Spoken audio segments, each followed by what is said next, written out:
Bonjour à tous, je vous propose de démarrer ce conseil municipal.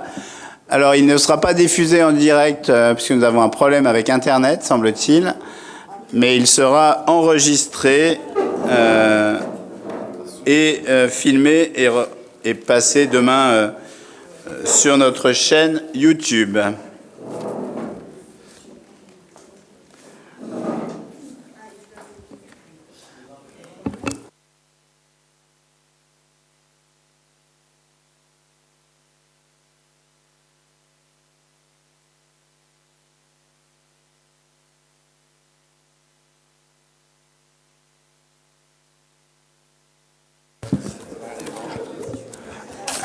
Alors, je fais l'appel. Olivier Klein, présent. Chut, s'il vous plaît. Samira Taibi, qui a eu un décès dans sa famille, est absente. Elle a donné pouvoir à Olivier Klein. Mehdi Bigaderne. Mehdi Bigaderne. Merci. Mariam Sissé Baswedi, elle est présente. Faisal Borisha a donné pouvoir à Jamila Bekaï, Marie-Florence de Prince, présente. Jumo Guneslik, présent. Jamila Bekaï, présent. Alan Aslan, présent. Zayej Bouden, présent. Stéphane Testé, présent. Anne Jardin a donné pouvoir à Jumo Guneslik. Maurice Tevamano Aran, présent. Dounia Abdelwabi, présente. Sylvie Charlayan, présente. Oui, pardon. Sali Atagan, pas encore là. Il va arriver. Mohamed Zagouani a donné pouvoir à Mehdi Bigaderne. Aïssata Sissoko est présente. Wassim Benariz a donné pouvoir à Dounia Abdelwabi. Zana Geroudi, absente. Samir Mesdour, présent. Je te cherchais de l'autre côté.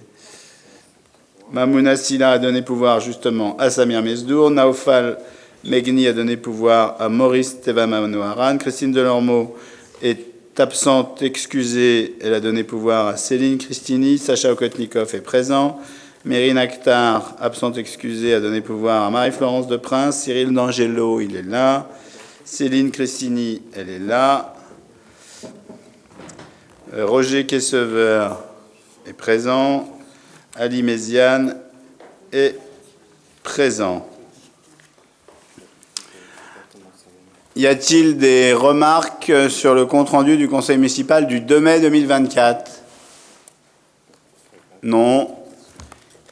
Il est donc approuvé. Maintenant que nous avons approuvé ce compte-rendu d'un conseil municipal auquel il n'était pas présent, je suis très heureux d'accueillir un nouveau conseiller municipal suite à la démission de Madame Monia Maganda et donc Hamdi Moussa est présent et il est donc installé conseiller municipal. Bienvenue.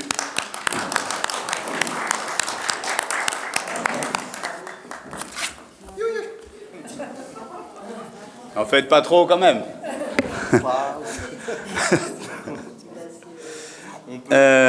Nous allons, si c'est filmé, ce n'est pas en direct.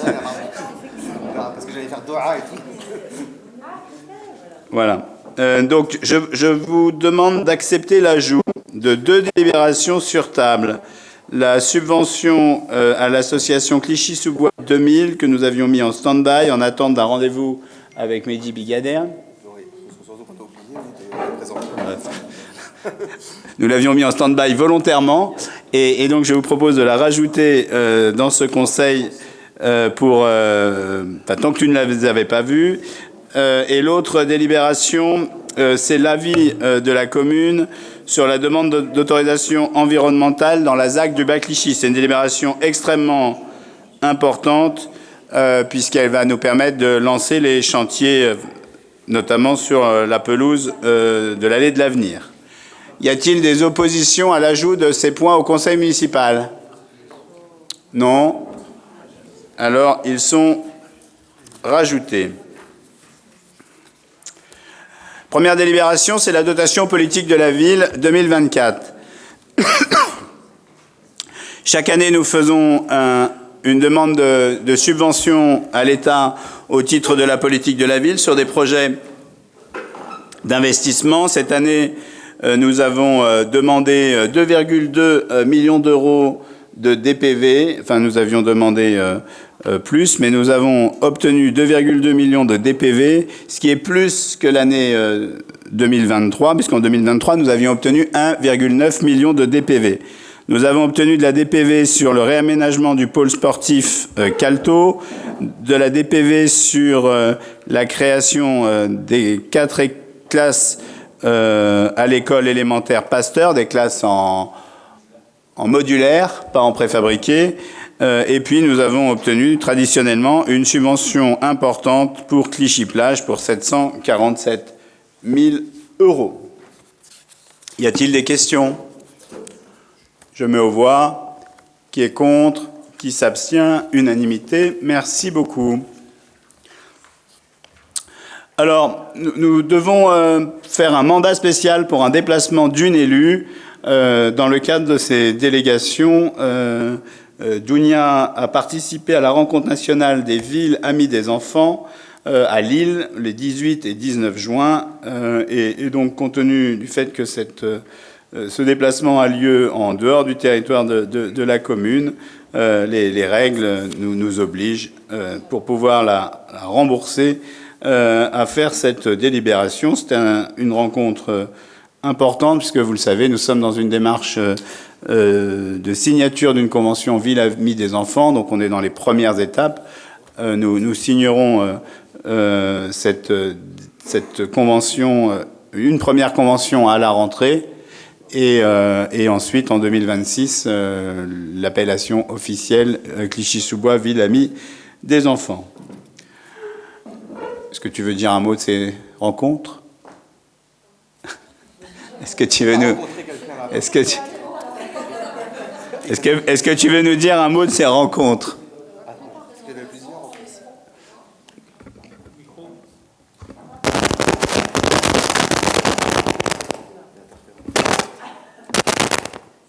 C'est bon ? Je touche plus. Je vais essayer de ne pas toucher. Désolée. Donc oui, une rencontre avec les différents acteurs et différents élus de tout national, au niveau national. Donc ça a été sur 2 jours, très intéressant. Donc ça nous a permis de venir avec plein d'idées et puis aussi de se dire qu'en fait on fait énormément de choses sur Clichy, mais qui ne sont pas forcément mis en valeur. Et c'est notre travail là de mettre tout ça en valeur. Et puis l'objectif, c'est d'inscrire la ville amie des enfants. Donc, Merci. C'est pas dans la délégation de Dounia, les chiens. Peut-être Céline, je ne sais pas. On a déjà 2 fleurs et on va essayer de les garder. Donc pour cette délégation spéciale, y a-t-il des questions ? Qui est contre ? Qui s'abstient? Unanimité. Merci. Mehdi, sur l'approbation de l'avenant, le contrat cadre pour la ville de Clichy-sous-Bois, l'avenant communal qui a été délibéré en conseil territorial avant-hier soir, je crois. C'était long. Bonsoir à tous. En effet, donc, comme vous le savez certainement, donc, un nouveau contrat de ville cadre intitulé Engagement quartier 2030 a été approuvé par le Conseil de territoire du Grand Paris Grand Est, comme Olivier vient de le dire, donc le 26 mars dernier. Ce dernier fixe les orientations territoriales, les moyens déployés par l'État, ainsi que les modalités de gouvernance. Donc, afin de rendre opérationnel ce dispositif à l'échelle communale, la loi prévoit et permet aux différentes villes concernées par ce dispositif de cohésion urbaine et sociale de formaliser au sein d'un document annexe les enjeux locaux et les actions prioritaires à conduire en adéquation avec le contrat de ville cadre. Après un long travail de concertation et de réflexion, les services de la ville ont abouti à la réalisation d'un projet communal, Engagement quartier 2030, qui sera donc annexé au contrat de ville cadre et que vous trouverez en annexe de vos délibérations. Il vous est donc demandé de prendre acte du contrat de ville cadre, Engagement quartier 2030, et d'approuver le projet communal 2024-2030, ainsi que d'autoriser le maire à signer le projet communal, ainsi que tous les documents afférents. Je vous remercie. Y a-t-il des questions ?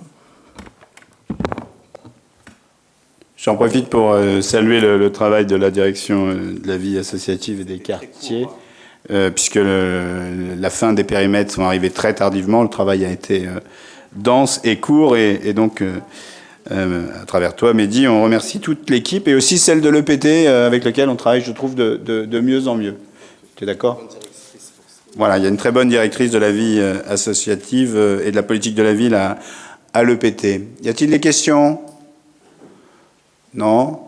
Je l'ai noté, hein, mais depuis la délibération 3, Sally est arrivée.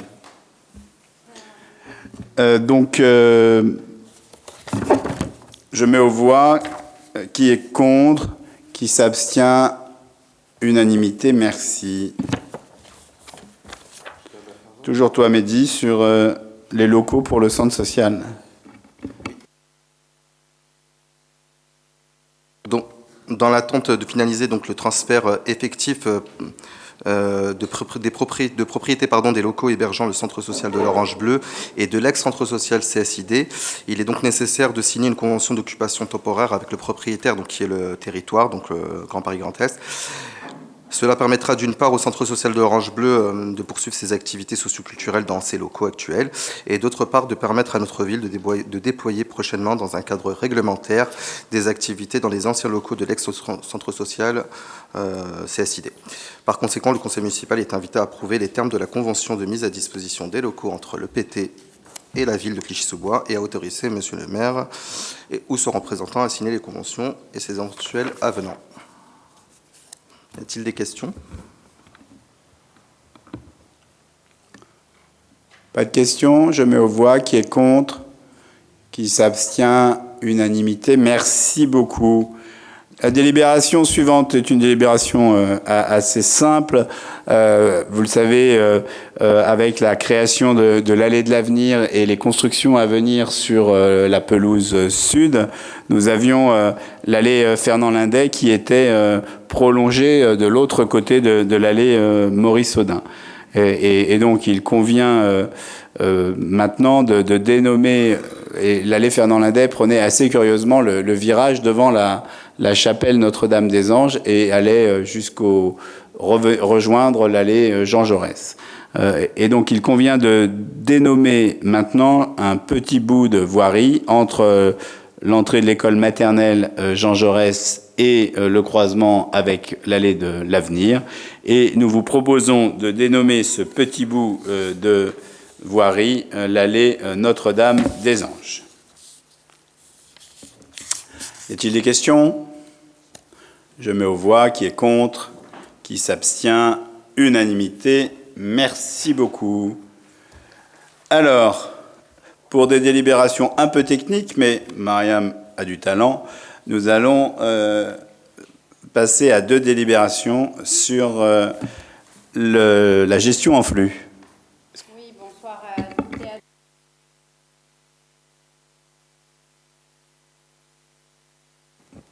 Bon, je crois que c'est bon. Bonsoir à toutes et à tous. Je vais vous présenter en fait 3 délibérations qui ne sont pas dans l'ordre, mais je vais vous faire le résumé des 3 en une, si ça vous convient.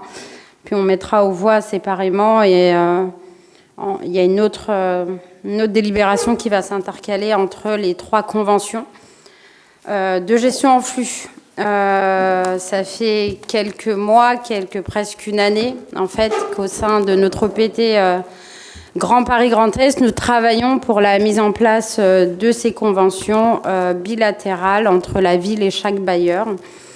Ces conventions, elles régissent le passage de la gestion en stock à la gestion en flux, concernant l'attribution des logements sociaux.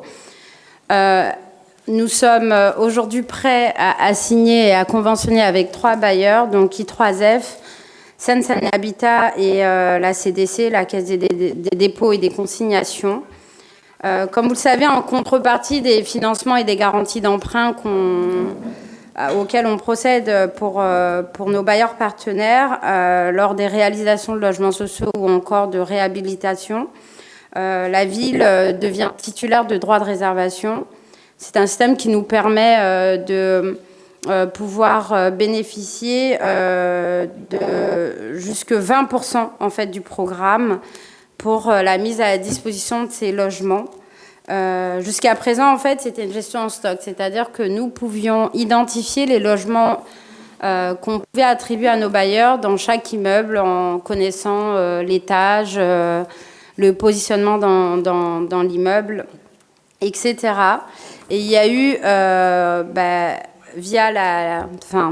depuis la mise en œuvre de la loi Elan, le passage à la gestion en flux. C'est-à-dire que désormais, il n'y a plus de contingent, que le bailleur est tenu de flécher chaque logement à un réservataire avec des objectifs annuels et des modes de calcul assez complexes, mais qui permettent aujourd'hui d'équilibrer en fait l'attribution de logement par rapport à un calcul sur les années à venir. L'objectif visé par cette évolution est d'abord d'optimiser l'attribution de logements disponibles à la demande exprimée. On sait qu'on a plus de demandes que d'offres. L'idée, c'est de pouvoir fluidifier les parcours résidentiels, permettre de faire de la mobilité résidentielle, c'est-à-dire œuvrer pour les locataires du parc et entraîner un petit peu de mixité sociale et surtout donner envie aux familles qui sont dans des situations confortables de rester sur notre territoire plutôt que d'essayer d'en attirer de nouvelles. Pour mettre en place cette gestion en flux, des conventions doivent être conclues entre la ville et chaque bailleur. Elles porteront sur l'ensemble du patrimoine du bailleur, à l'exception des premières attributions. Donc, tous les programmes neufs ne font pas l'objet de gestion en flux, mais on reste sur le stock, sur la première rotation et les premières attributions.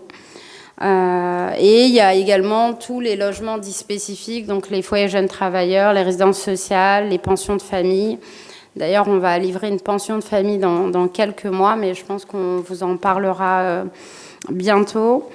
En fait, les conventions feront l'objet d'un avenant, en fait, chaque année, pour tenir compte des nouvelles livraisons. Et donc, à chaque fois, on inclut dans notre convention les nouvelles livraisons et les attributions réalisées et les sorties du patrimoine. Bon, ça, c'est plus rare, mais ça peut arriver, donc on doit pouvoir les inscrire comme probabilité. Par ailleurs, le bailleur disposera d'un volume de logements libérés qu'il ne proposera pas aux réservataires afin de répondre à ses besoins précis. Et c'est ce dont je parlais tout à l'heure, essayer de fluidifier le parcours. On sait qu'on a énormément de familles dans des grands logements, des petites familles dans des grands et le contraire également. Et l'idée, c'est de faire, essayer de faire coïncider en fait ces demandes et ces demandes pour que les familles puissent bénéficier de logements. À Clichy-sous-Bois, les besoins liés au logement de leur code sont ainsi traités à part de cette gestion en flux. C'est-à-dire qu'aujourd'hui, quand on avait un logement en stock qui se libérait, on le remettait à disposition de notre partenaire, donc le PF Île-de-France, qui le proposait au GIP. Et à ce stade, ils regardaient si eux, de leur côté, avaient des candidatures à nous proposer. Et le cas échéant, on reprenait le logement et on pouvait, nous, convoquer notre SIAL pour travailler sur les attributions du logement concerné. Du coup, je vous ai un peu parlé du mode de calcul qui est assez complexe et qui varie d'un bailleur à l'autre. Certains bailleurs prennent en compte en fait le taux de rotation sur les années précédentes, d'autres non. Aujourd'hui, il y a eu un grand travail de fait par les services que je souhaite remercier ici, mais également par ceux de l'EPT Grand Paris Grand Est, avec qui nous avons pas mal échangé en fait sur la préparation de ces conventions. Et le travail avec les bailleurs, comme je vous ai dit tout à l'heure, a commencé depuis un certain temps. Aujourd'hui, Seine-Saint-Denis Habitat dispose de 1045 logements sur le territoire, 40 logements pour CDC parce qu'ils n'ont que le petit immeuble sur l'allée Veuve Lindé-Gérard Et I3F, on a 801. Donc aujourd'hui, on peut dire que SSDH est le plus gros bailleur de la ville. Concrètement, en 2024, la ville pourra attribuer pour ses décès un T4, et c'est un T4 tous les 3 ans. C'est pas spécifié dans la... Enfin, je le vois pas là dans le résumé, mais en fait, on a tellement peu de logements qu'on a décidé en fait de flécher une typologie et se dire qu'on préfère attendre peut-être une fois tous les 3 ans, mais à chaque fois avoir un T4. Pour I3F, le calcul nous permet d'attribuer 4 logements, et pour SSDH également. Les conventions ont été établies sur la base du modèle de convention bilatérale proposé par l'État et qui intègre le maintien de la gestion des réversions directes de la ville, la nécessaire répartition proportionnée des logements proposés en taille et en catégorie financement, parce qu'effectivement, on s'est aussi posé la question de la manière dont les logements nous seront fléchés et surtout notre crainte de nous voir fléchés que des logements en PLS et non pas en PLAI. On sait qu'on a beaucoup de familles fragiles avec peu de ressources qui nécessitent quand même des logements conventionnés en PLAI. Voilà, je ne sais pas si c'est très clair, en tout cas c'est très complexe.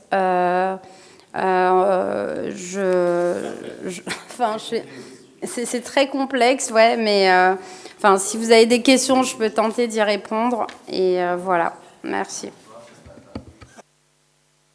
Merci Mariam. Au-delà de la présentation du suivi avec les services que tu as déjà remerciés, de ce changement de méthodologie sur lequel on espère plus de rapidité, de fluidité et d'effet pour les demandeurs, mais on n'en est pas absolument certain. En tout cas, de toute façon, la méthode précédente n'était pas la bonne non plus, donc on peut se dire que celle-là mérite d'être essayée. Est-ce qu'il y a des questions ? Je vais les mettre aux voix une par une. Donc, non, j'ai bien vu. La première, c'est la délibération avec Immobilière 3F. Qui est contre ? Qui s'abstient ? Unanimité. Merci.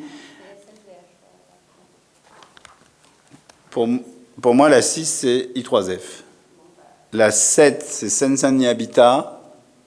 Qui est contre ? Qui s'abstient ? Unanimité. Alors, est-ce que je peux faire la 9 avant la 8 ? Oui. Donc la 9e délibération, c'est avec la Caisse des dépôts et consignation Habitat, CDC Habitat, qui est contre, qui s'abstient, unanimité. Et nous allons revenir avec Mariam sur la taxe locale de la publicité extérieure, la délibération numéro 8. Oui, il s'agit... Excuse-moi, c'est à moi d'appuyer. Oui, alors il s'agit de la TLPE, donc la taxe locale sur la publicité extérieure. Et comme vous le savez, depuis 2009, la ville s'applique sur le territoire communal à tous les supports publicitaires fixes, visibles, depuis les voies ouvertes à la circulation publique. Les tarifs minimaux de la taxe sont fixés par le Code des impositions sur les biens et services. Ils varient selon la dimension de l'enseigne, la nature du support et la taille de la collectivité. Sauf délibération contraire de la commune, ces tarifs sont chaque année indexés selon le taux renseigné par l'INSEE. Depuis 2025, le taux de variation applicable est de plus 4,8% par rapport au tarif de la TLPE de 2024. Le conseil municipal est invité à maintenir l'exonération plein droit des enseignes dont la superficie totale cumulée est inférieure ou égale à 7 mètres carrés. Voilà. Merci. C'est ça que notre budget communal s'enrichit, mais c'est bien de réguler les enseignes, d'abord dans leur autorisation, et ensuite pour récupérer un petit peu d'argent dans la taxe. Y a-t-il des questions ? Je mets aux voix. Qui est contre ? Qui s'abstient ? Unanimité. Merci. Pardon. Alors, dans le cadre des opérations des Jeux paralympiques 2024, nous allons, donc vous le savez, accueillir à Clichy-sous-Bois des épreuves de paracyclisme. Et pour autoriser le COJO à utiliser le domaine public, il convient de donner cette délibération qui permettra au COJO d'être présent un peu avant, hein, mais du 3 au 7 septembre sur les épreuves paracyclisme, de s'installer devant le collège Romain Rolland pour les remises de médailles et donc l'espace protocolaire qui sera installé sur la pelouse devant le collège Romain Rolland et devant l'école Henri Barbus. Nous menons toujours un très gros travail de partenariat, et je remercie la direction générale et les services avec le CIO, le COJO pour la préparation de l'accueil de ces épreuves à l'intérieur du stade Henri Barbus, puisque la base arrière sera dans le stade Henri Barbus et aussi dans l'école Claude Dillin, et puis l'ensemble des besoins sur le territoire de Clichy pour l'accueil de ces Jeux. Et c'est nous qui fournirons gratuitement un certain nombre d'infrastructures, même si, je le rappelle, des travaux sont actuellement menés au stade Henri Barbus, financés par le COJO, et qui nous seront utiles et restitués. Donc ce sont des économies, et nous avons droit aussi à notre petite part de l'héritage. Voilà, les équipes qui ont commencé les porte-à-porte pour rencontrer les Clichois qui pourraient être gênés par les épreuves, notamment sur les questions de stationnement et de circulation. Le porte-à-porte est en œuvre, on laisse des coordonnées, on prend des coordonnées, et il y aura une deuxième phase de porte-à-porte avec des indications précises ou plus précises sur le lieu de stationnement. Y a-t-il des questions ?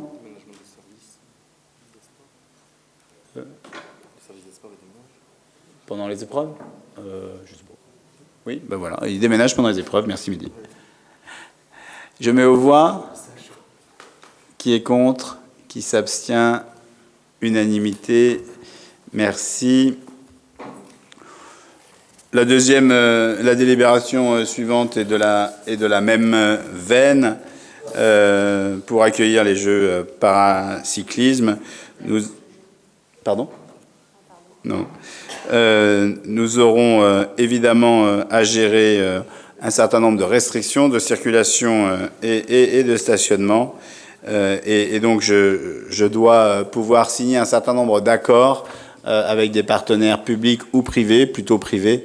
Et donc je vous demande de m'autoriser par avance à signer ces différents accords. Je vous l'ai déjà dit, hein, on travaille avec les maires de Montfermeil, de Livry-Gargan, mais aussi Leclerc notamment, qui sera quand même notre plus grande base arrière de stationnement gardiennée pendant les JO. Comme je m'y étais engagé, j'ai écrit à Madame Pécresse pour lui demander la gratuité du tramway sur la totalité du parcours de Clichy pendant les 3 jours de Jeux Olympiques, entre Léon Blum en bas, la station à côté de Leclerc, et l'hôpital de Montfermeil, un peu plus que la totalité du territoire de Clichy. Quoi? D'abord. Tout droit. Blum. Y a-t-il des questions? Je mets aux voix. Qui est contre? Qui s'abstient? Unanimité. Merci. Alan, quand on aura passé les Jeux Olympiques, on se remettra à courir. Travail des 3 forêts. Allez avec douceur, s'il vous plaît. On n'a pas l'habitude, hein. Je crois que c'est bon. Tout doucement. Amour et douceur. On va caresser. Bonjour à toutes et à tous. Donc, cette délibération concerne le trait des 3 forêts qui va se dérouler le 22 septembre 2024. Et nous avons prévu pour cette édition 3 courses, donc 12 km, 6 km et demi et 1 km. Et nous aurons environ 500 participants âgés de 7 ans et plus. Les 3 premiers, hommes et femmes, recevront un prix d'une valeur comprise entre 30 et 250 euros pour un montant global de 1660 euros. J'invite donc le conseil municipal à approuver cette dépense concernant la remise des prix de la course. Merci. Merci. Y a-t-il des questions pour cette épreuve qui aura lieu le 22, c'est ça, septembre? Oui, juste pour les inscriptions, j'ai oublié de le rajouter, excuse-moi, il faut aller sur le site de la ville pour les inscriptions et pour avoir plus de détails. D'accord. Merci. Merci. C'est une semaine avant Paris-Versailles. On peut faire les deux. Et on s'entraîne pour. Je sais bien. Y a-t-il des questions? Je mets aux voix.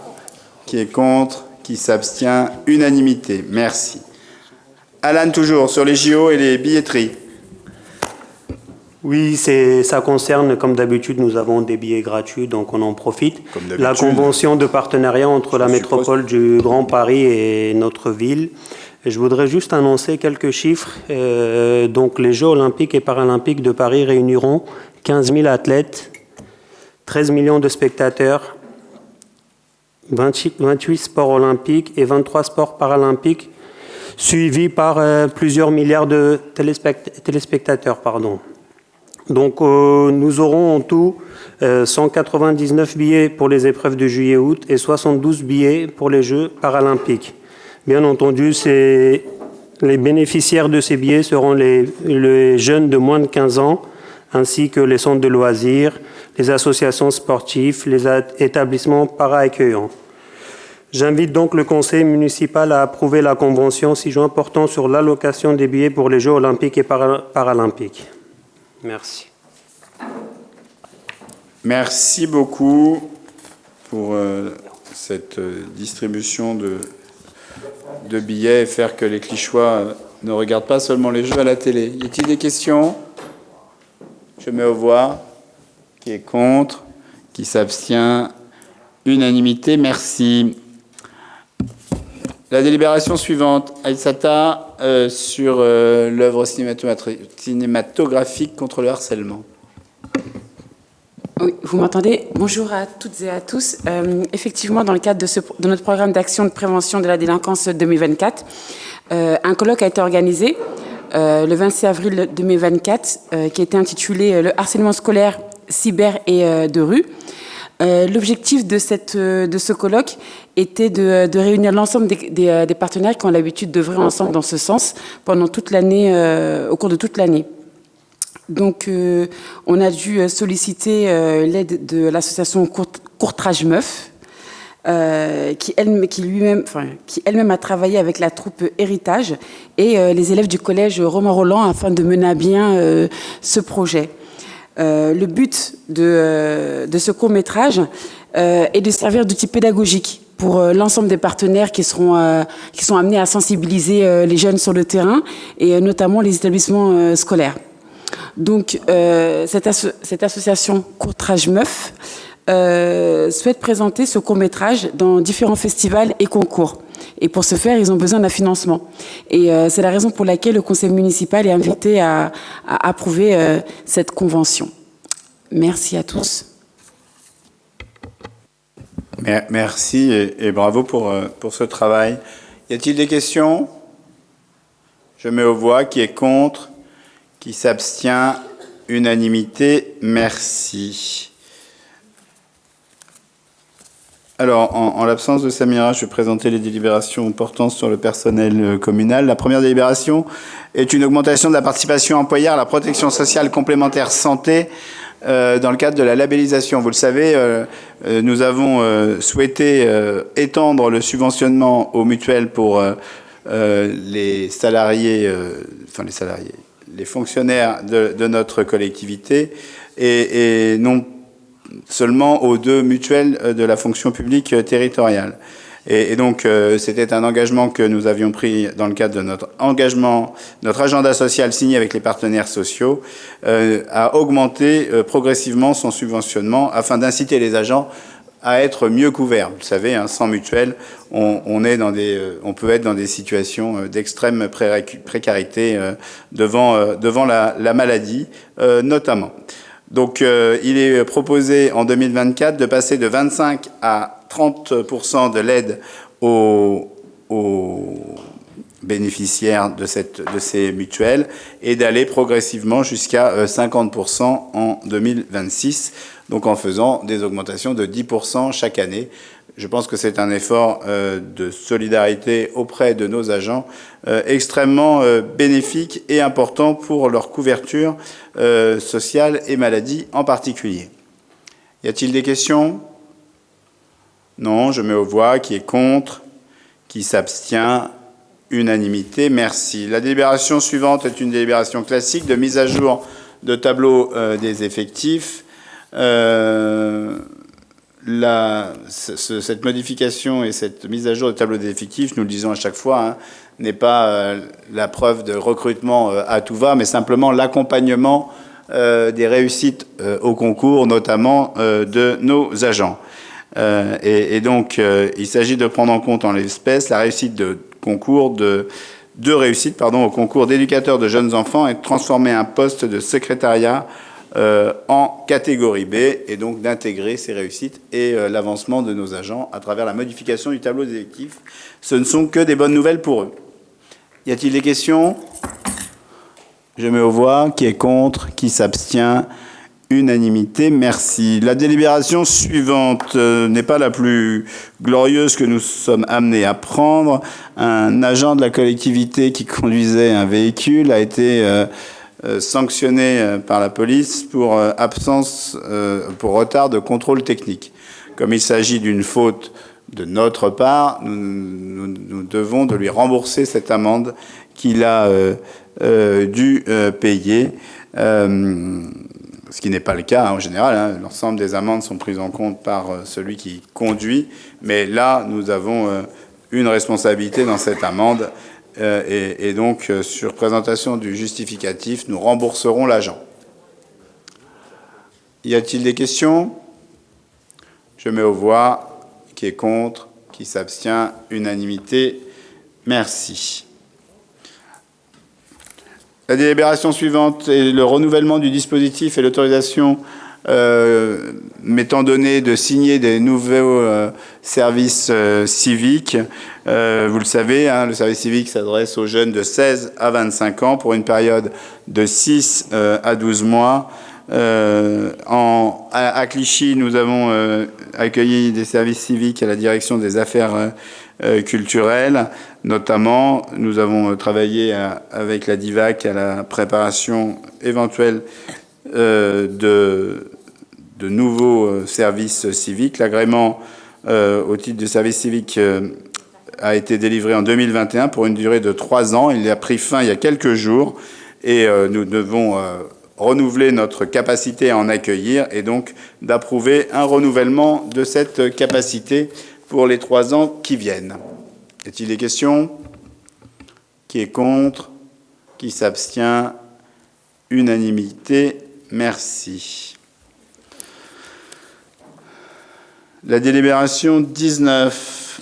Approbation de la convention de prestation de services, réalisation d'actes de gestion, réalisation avec la retraite CNRACL. Alors, il était important d'accompagner nos agents au moment de leur départ en retraite. Et donc, la CNRACL nous a proposé de mettre en place une convention autant que de besoin.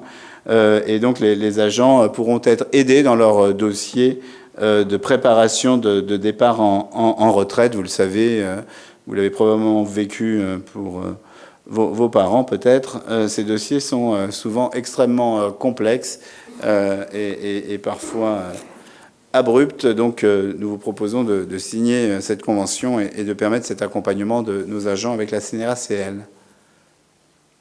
Des questions? Non. Je mets aux voix. Qui est contre?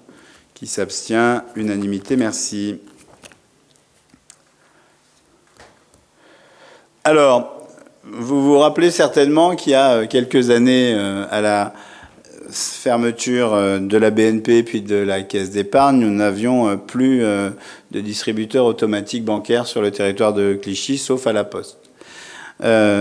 Et donc on s'était battu avec la BNP, notamment, que j'avais sollicité, y compris médiatiquement, pour qu'ils installent au moins un DAB suite à leur départ. Ils l'ont fait.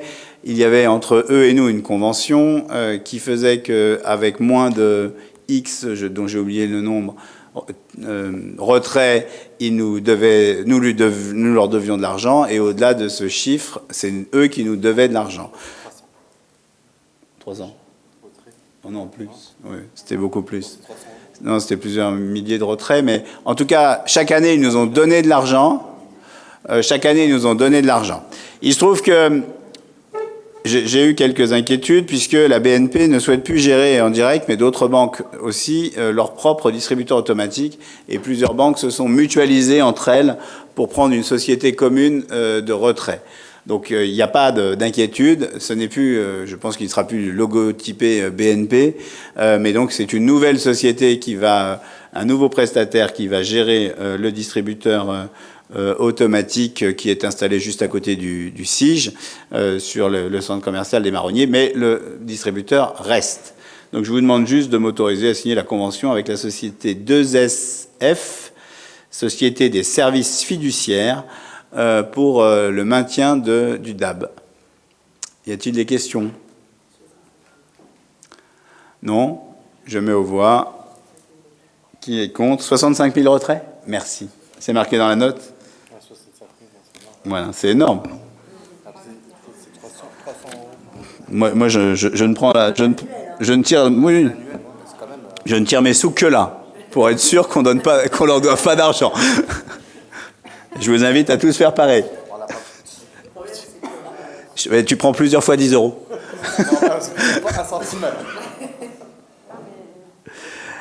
Qui est contre? Qui s'abstient? Unanimité, merci. D'humour, pardon. Ça n'a pas clignoté, mais ça marche. C'est bon, merci.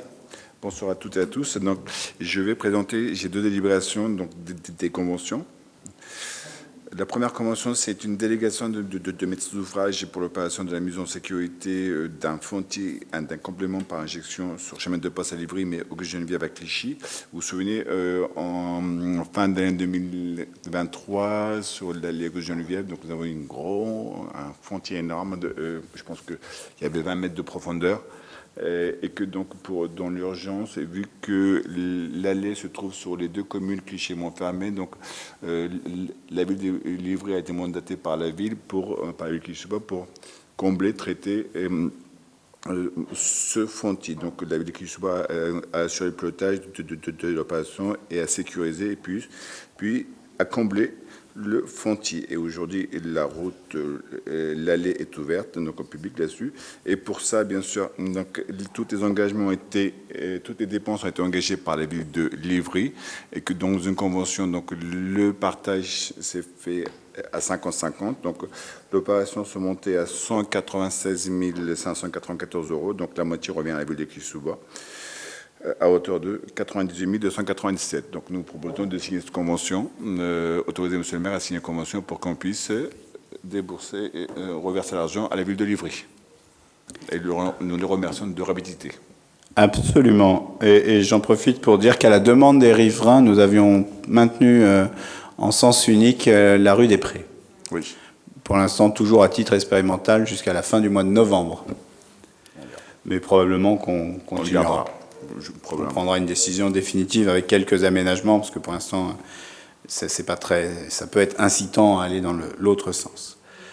Je ne sais pas si j'ai mis aux voix. Non, pas encore. Y a-t-il des questions? Qui est contre? Qui s'abstient? Unanimité, merci. Alors la délibération suivante, je vais la présenter. Nous avons signé une convention avec le Palais de la Porte Dorée, qui a pour nom maintenant le Musée national de l'histoire de l'immigration, aquarium tropical. Et dans le cadre de cette convention, nous avons mis en place des ateliers qui s'appellent, je cite, « Préjugés, stéréotypes et représentations ». J'ai encore une convention 22. Je me disais que tu faisais celle de la convention 22 aussi. Donc... Je finis la 23. Je suis lancé là, je suis chaud quand même. Pas de souci. Pas de souci. Je pensais que c'était 22. Pardon.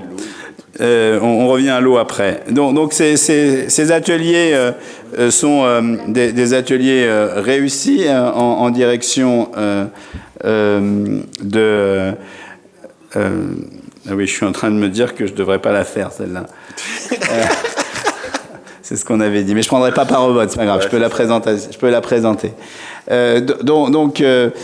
Ces ateliers sont en direction d'un public scolaire.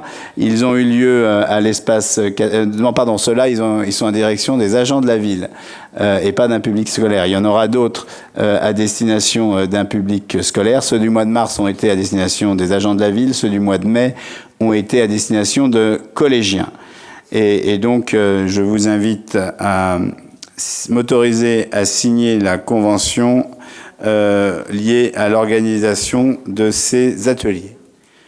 Et pour des raisons de sécurité, je ne prendrai pas part au vote puisque cette action est en partie subventionnée par la DILCRA. Donc, j'étais encore, au moment de la signature, délégué. Y a-t-il des questions ? Qui est contre ? Qui s'abstient? Unanimité, moins un NPPV. Et je rends la parole à Dumour sur l'eau Seine-Normandie. Et monsieur le maire, on m'entend? Je ne sais pas.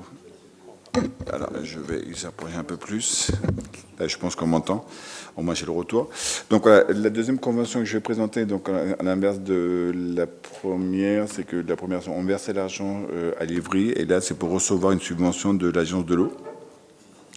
Notamment pour l'ouvrage à la gestion des eaux pluviales réalisé dans le cadre de l'aménagement des parvis des Jeunettes.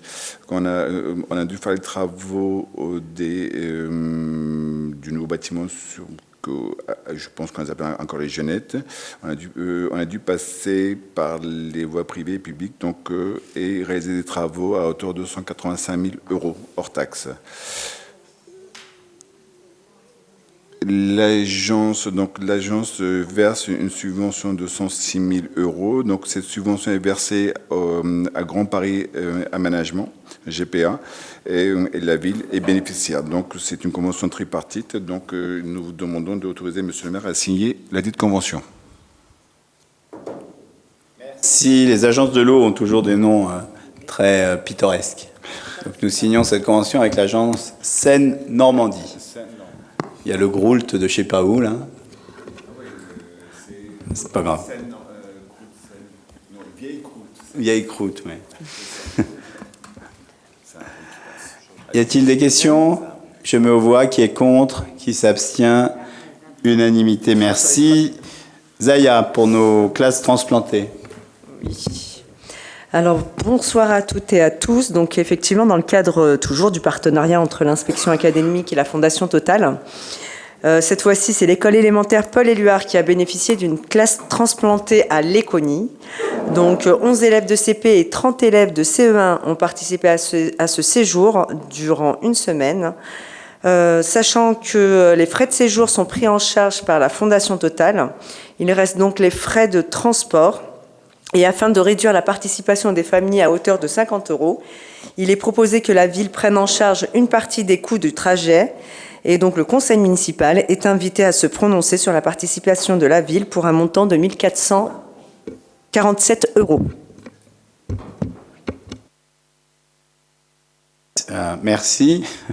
Y a-t-il des questions sur ces délibérations habituelles?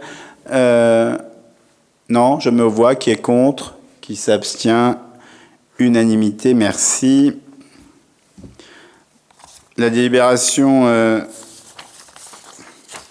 25 porte sur l'approbation de la convention d'objectifs et de financement avec la Caisse d'allocation familiale du 93 dans le cadre du Fonds public et territoire concernant une aide allouée pour l'accueil des enfants porteurs de handicap dans nos centres de loisirs. Donc c'est une politique que nous souhaitons continuer à développer en recrutant nous-mêmes des EVS dans nos centres de loisirs et essayer autant que possible d'accueillir... J'ai dit quoi? Ah pardon, je suis AESH, je suis vieux. AESH, autant que possible pour accueillir le mieux possible ces enfants pour qu'ils puissent profiter de temps avec d'autres enfants de la commune. Et pour ça, donc, nous avons cette convention qui nous permet de solliciter une aide de 60 000 € auprès de la CAF pour 2024. Y a-t-il des questions? Je mets aux voix. Qui est contre? Qui s'abstient?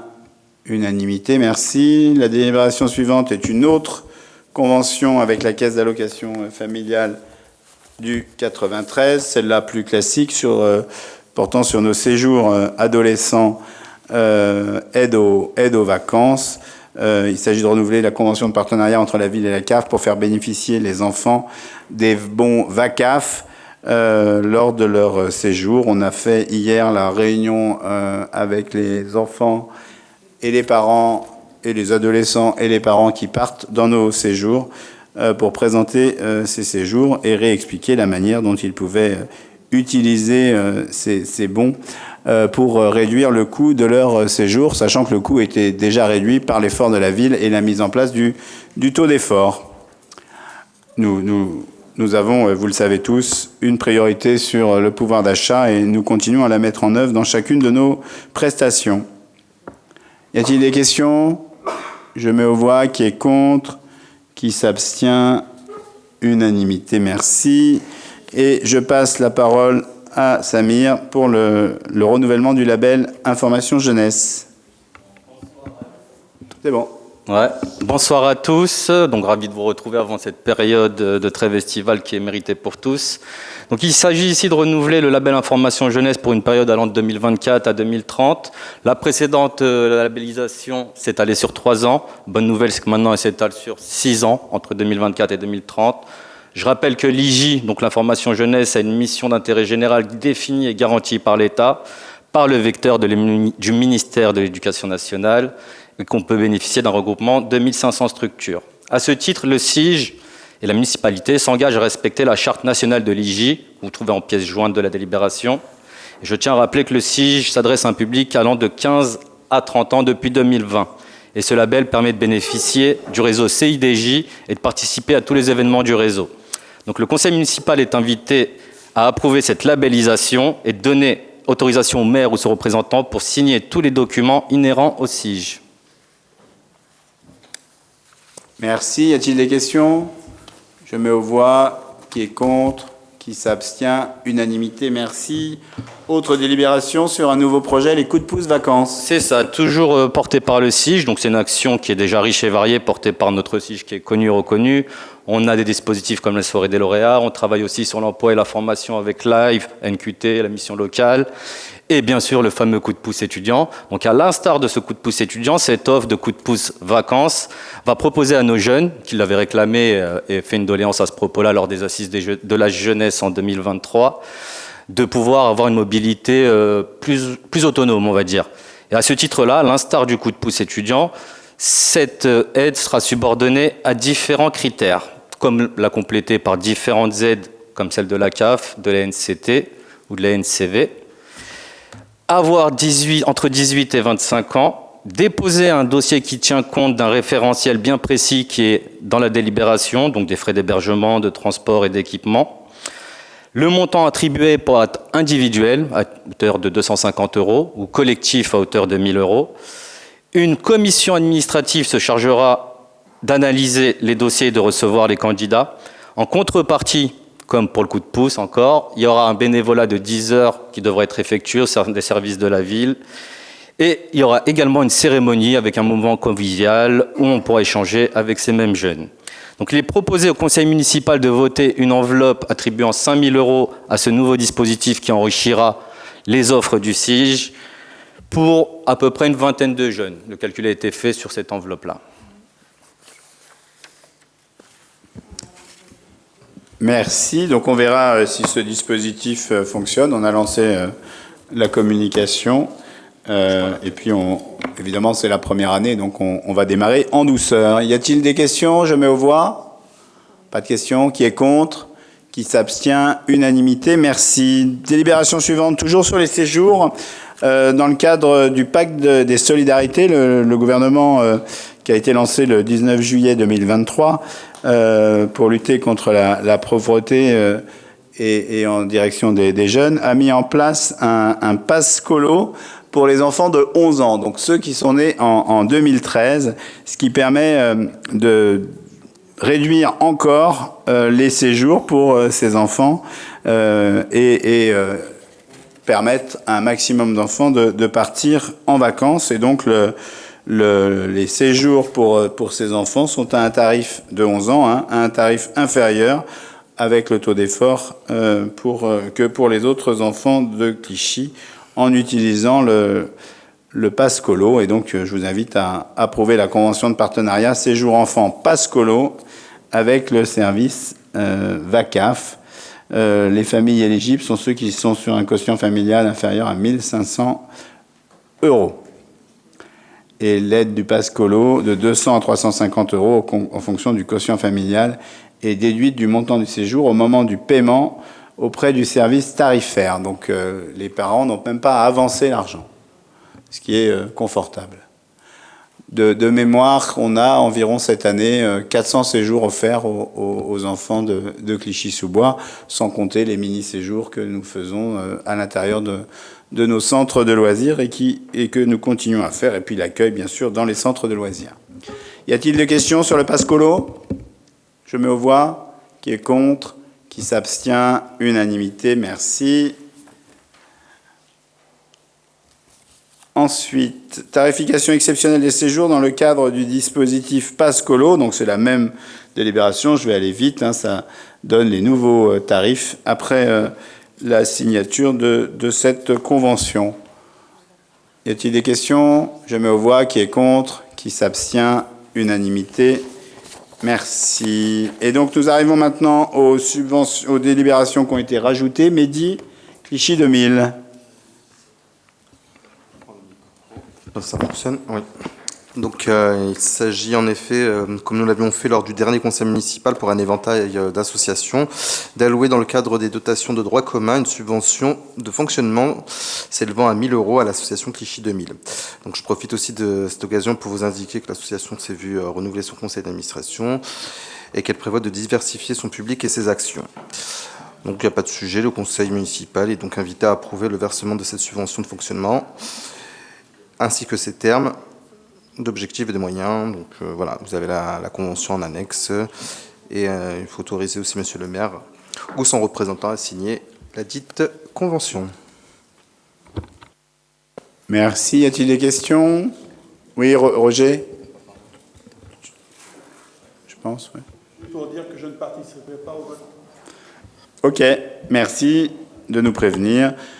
Donc je mets aux voix. Qui est contre? Qui s'abstient? Unanimité. Et on note que Roger Cassaver n'a pas pris part au vote. Alors, la dernière délibération. Avis de la commune sur la demande d'autorisation environnementale de la ZAC de Clichy-sous-Bois. Donc, c'est une délibération qui est importante, hein, puisqu'elle va... elle arrive enfin à son terme. La ZAC a été créée il y a maintenant trop longtemps, le 2 août 2018, pour recomposer le bas Clichy, reconstruire les logements démolis et créer les équipements publics nécessaires à la création de ce nouveau cœur de ville. Il y a eu une étude environnementale pour cette ZAC, puisque les délaissés de l'autoroute A87 notamment, mais pas seulement, sont devenus une zone humide, et puis la loi a évolué sur les prémices de la zéro artificialisation, le traitement de l'eau notamment à ciel ouvert, et donc nous avons eu une étude environnementale unique qui a été longue, trop longue, qui va permettre enfin aux autres chantiers de démarrer sur la pelouse sud.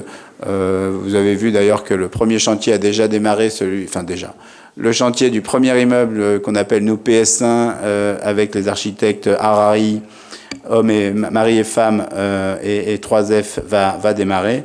Et puis ensuite, ça va s'enchaîner avec des deux côtés de l'allée de l'avenue de l'Avenir. Merci Mariam.